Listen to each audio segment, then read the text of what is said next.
Hi everyone. இது ஒரு birthday ஃபங்க்ஷனுக்கு போன மினி வ்ளாக் தான். இந்த பர்த்டே வந்து என்னோட க்ளோஸ் ஃப்ரெண்டோட பாப்பாவுக்கு first birthday function. So luckily இது வந்து சண்டேல வந்துருச்சு பர்த்டே.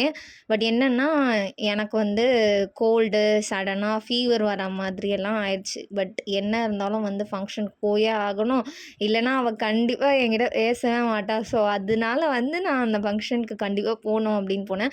அண்ட் ஆல்சோ அவள் வந்து ரொம்ப மினிமலாக தான் வந்து இன்வைட் பண்ணியிருந்தா. ரிலேட்டிவ்ஸ்லையுமே ரொம்ப க்ளோஸ் ரிலேட்டிவ்ஸ் தான், அண்ட் ஃப்ரெண்ட்ஸ் சர்க்கிளுமே மேக்ஸிமம் 3 to 4 மெம்பர்ஸ் தான். ஸோ அதுலேயும் போகலன்னா அது வந்து ரொம்ப தப்பாயிடும். ஸோ அதுக்காகவே நாங்கள் மெயினாக வந்து போயிருந்தோம். நானும் என்னோடய ஃப்ரெண்டு அப்புறமா அவங்க அண்ணா மொத்தமாக 3 பேர் போயிருந்தோம்.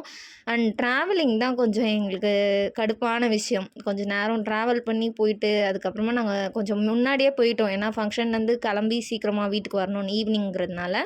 ஸோ போயிட்டு நாங்கள் வெயிட் பண்ணிட்டு இருந்தோம். அதுக்கப்புறமா ஃபங்க்ஷன் ஸ்டார்ட் பண்ணியிருந்தாங்க. எல்லாமே சூப்பராக இருந்தது. டெக்கரேஷன்லேருந்து ஃபுட்டு எனக்கு பர்சனலி எல்லாமே பிடிச்சிருந்தது. ஸோ ஃபங்க்ஷனில் பர்த்டே பேபியை விஷ் பண்ணிவிட்டு சாப்பிட்டுட்டு அதுக்கப்புறமா கிளம்பிட்டோம்.